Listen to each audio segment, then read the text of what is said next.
Original post. I'm Mason, 35M. I work as an operations manager for a regional freight company in Charlotte. Solid job. Solid paycheck. The kind that sounds better out loud than it feels once the mortgage, insurance, taxes, and repair bills get done chewing through it. My fiancée, Ava, is 31. She's an event planner. We'd been together a little over 3 years, engaged for 9 months, and the wedding was 7 weeks away. From the outside, we looked fine, stable, adult, on track. We were not fine. The house is what this whole thing turned on. 3-bedroom brick place in a quiet neighborhood, nothing flashy. I bought it 4 years before I met Ava, my name on the mortgage, my money into the roof last spring. My payments, my taxes, my homeowner's insurance, my headache every time something breaks. Ava moved in about 10 months ago. She helped with groceries, covered internet a couple of times, and split the cost of a sofa. That was the full extent of her financial footprint. But for months, she'd been dropping the same lines in different outfits. A married couple should share everything. It's weird that my future husband has a whole house that isn't mine too. What happens if something happens to you? Why are you still protecting yourself from me? I kept giving the same answer because it was the only sane one. After the wedding, we could sit down with an attorney and handle estate planning like adults. Wills, medical directives, real protection. I was never against building a future.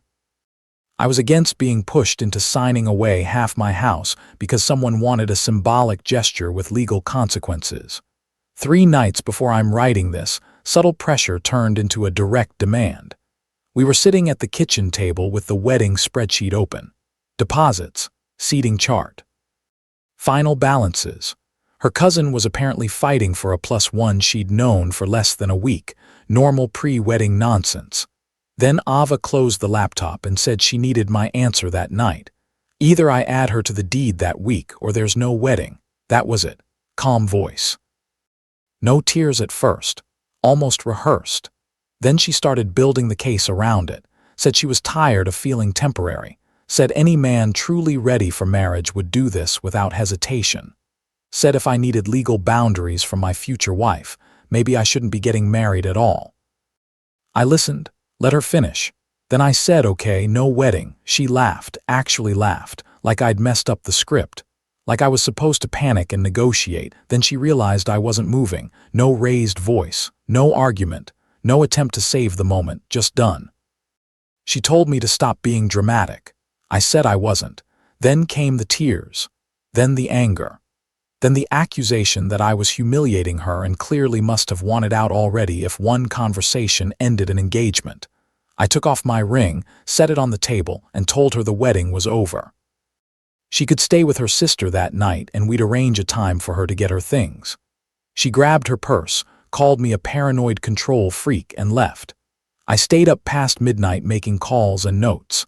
Next morning I started canceling vendors as soon as they opened. Venue first. Lost the $2,500 deposit. Caterer gave back 60%. Photographer kept the retainer. Florist refunded half. I built a spreadsheet with every loss and every refund. Total damage by the end of that morning was $68.40. Expensive lesson. Still cheaper than marrying someone who tried to strong-arm me into a property transfer before the ceremony. By 11 a.m., Ava had gone from furious to desperate. Please don't do this. We were both upset. Take a day. My mom is asking questions. Stop canceling things, I replied once. You gave me a condition, I declined it. The wedding is canceled. Then her family started arriving by phone. Update 1: It's been 4 days, and apparently I'm the villain in some family group chat I was never invited to. Ava is staying with her sister Kendra. I know because Kendra keeps texting from new numbers every time I block the old one. Same theme every time. I blew up a woman's future over paperwork. Paperwork is their favorite word. Makes it sound tiny, innocent, clerical, not half ownership of a house she didn't buy, didn't maintain, and hadn't even lived in for a full year. Funny how paperwork becomes sacred when it benefits the person asking for it. Ava changed her argument too. First it was trust, then fairness. Then suddenly she had a list of all the ways she'd invested in our home. By invested, she meant throw pillows, a coffee table tray, a beige paint color for the downstairs powder room, and a screenshot of a $312 payment like she was presenting closing documents. I almost admired the nerve. I didn't argue emotionally. I sent an itemized breakdown. Mortgage me, taxes me, insurance me, roof me, HVAC service me, utilities me except 2 months of internet, sofa split 50-50 and she could take it if she wanted. I even included the model number because by that point, I was done pretending this was a feelings conversation. She went silent for a few hours after that. Then her brother Nate showed up at my house. Doorbell camera caught him pacing on my porch like he was working himself up for a confrontation. Ava was with him, standing off to the side in oversized sunglasses, looking upset enough to cry but not upset enough to stop him. Nate started pounding on the door, yelling that we were settling this face to face. I didn't open the door. I spoke through the camera and told him Ava's belongings were packed, inventoried, and available for scheduled pickup only. He called me a coward. Ava started crying loudly. I still didn't open the door. Then Nate tried the side gate. That actually helped me mentally because the moment he did that, this stopped being relationship drama and started being documentation. I called the non-emergency line, explained that a man I'd told to leave was now trying to access my fenced yard, and asked what the cleanest next step was. An officer came by, watched the footage, and told me if they came back, I could issue a formal no trespass warning. Report logged. Saved that too. Later that evening, Ava's mother called. I almost let it ring out because I expected more screaming. Instead, she sounded exhausted, not angry, just tired. She asked me one question: did my daughter really tell you to put her on the deed or there'd be no wedding?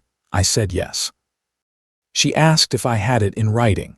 I told her that exact line was in person, but I had follow-up texts where Ava doubled down and framed it as security and proof of love. I forwarded screenshots. 10 minutes later, Ava texted me asking why I was involving her mother. That one almost made me laugh.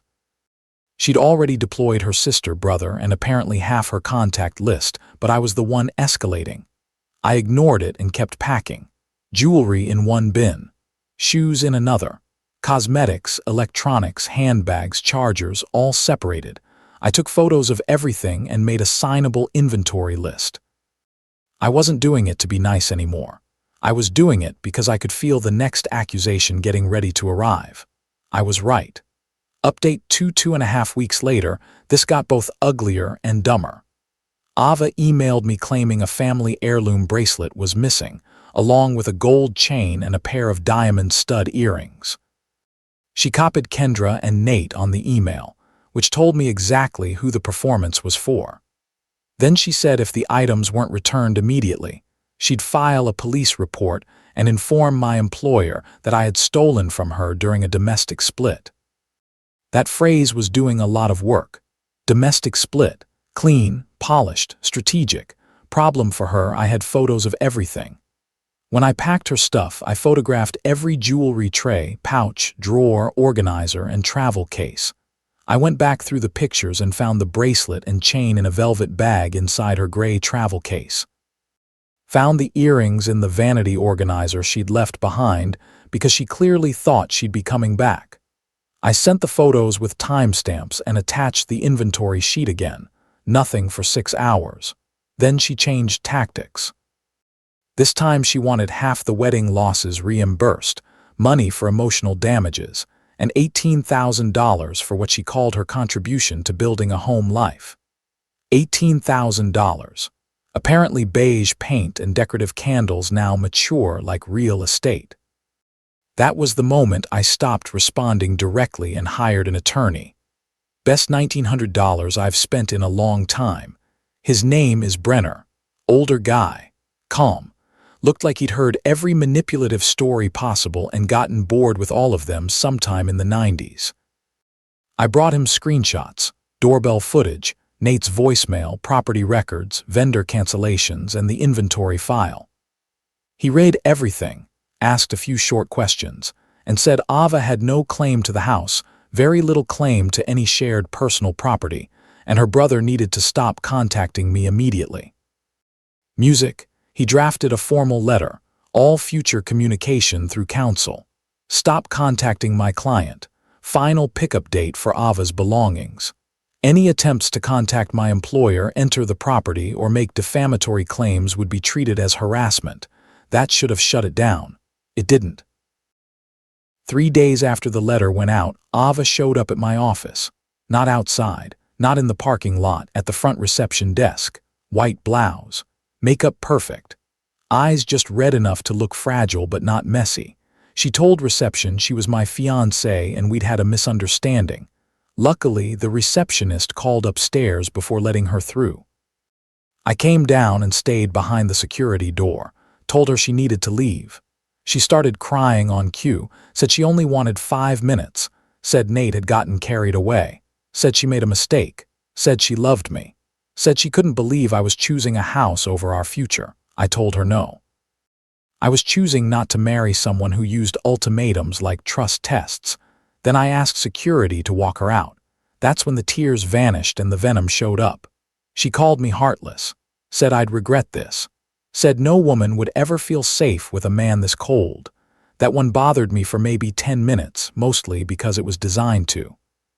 Then a coworker sent me a screenshot of one of her vague posts later that night about surviving financial abuse and being discarded by a man who valued property over people. I ignored it until a mutual friend, Lauren, messaged me directly and asked if I'd really thrown Ava out after taking her money. So I sent Lauren one screenshot. The text where Ava said if I wouldn't put her on the deed, then clearly I didn't see her as my wife and there would be no wedding. Lauren replied with one word. Oh, exactly. Final pickup day came the next Saturday. Ava didn't show. Her father did. He was polite, embarrassed, and looked like he hadn't slept well in a while. We went through the inventory piece by piece. He signed for the bins, loaded them into his truck, and before he left he said, quietly, that the house demand had been insane and he'd told her so. I believed him. Final update, it's been a little over 3 months now, and the whole thing finally burned itself out.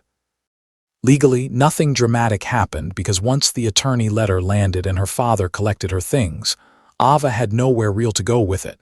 No marriage, no deed, no equity, no legitimate claim, just a failed bluff and a lot of noise. Nate sent one more nasty text from a new number. Brenner answered it for me. Haven't heard from him since. Ava tried one more squeeze about a month after that. Email this time. She wanted reimbursement for custom bridesmaid gifts, half the honeymoon cancellation fee, and what she called the emotional cost of public embarrassment. Brenner responded with a polished legal version of absolutely not. That was the end of it. Financially, my total loss came out to $83.70 once the attorney retainer was factored in and all the vendor refunds settled. It hurt, but it was survivable. I picked up extra overtime during quarter end, got promoted to senior ops manager about 6 weeks ago, and paid the whole mess off without touching my emergency fund. That part felt good. Better than that, though, the house feels like mine again. I repainted the powder room, not the beige she insisted on, gray. Actual gray. I took down the little decorative signs that were trying way too hard to tell everyone what mood to have. Rekeyed the locks, changed every password. Had the vents cleaned, opened the windows, sat in my own living room on a quiet Sunday morning and realized I wasn't bracing for an argument, a test, or some emotional trap disguised as a conversation. That was new. As for Ava, updates still reach me the way they always do, through people pretending not to bring updates. Apparently she tells it now like I panicked over commitment and abandoned her right before the wedding. I'm sure that version plays better than I demanded half his house before the ceremony and got called on it. Her mother texted me once, about a month ago. Just one line. You did the right thing. I'm sorry for my family. I didn't know what to say to that, so I replied thank you and left it there. A friend set me up with a woman named Elise a few weeks back. Loan officer, funny, smart, relaxed in the way emotionally healthy people usually are. On our second date, I told her the short version of why my engagement ended. She just stared at me for a second and said she wanted on the deed before the wedding. That's insane. Exactly. That's the whole lesson. When somebody makes love sound like a legal hostage negotiation, believe what they're showing you. When someone turns commitment into a pass-fail test where the only winning move is to surrender your judgment, don't argue. Don't beg. Don't try to educate them into decency. Just step back and let the truth do its job. Ava didn't want reassurance. She wanted leverage. She wanted me to prove devotion by making a decision that only protected her and exposed me. Then she wanted me to feel guilty for refusing. That isn't partnership. That's coercion with wedding flowers. The quiet answer saved me. Not a speech, not a fight. Just then cancel everything. That one sentence probably saved me years of misery and a lot more than $83.70. If Mason handled this right, tell me in the comments.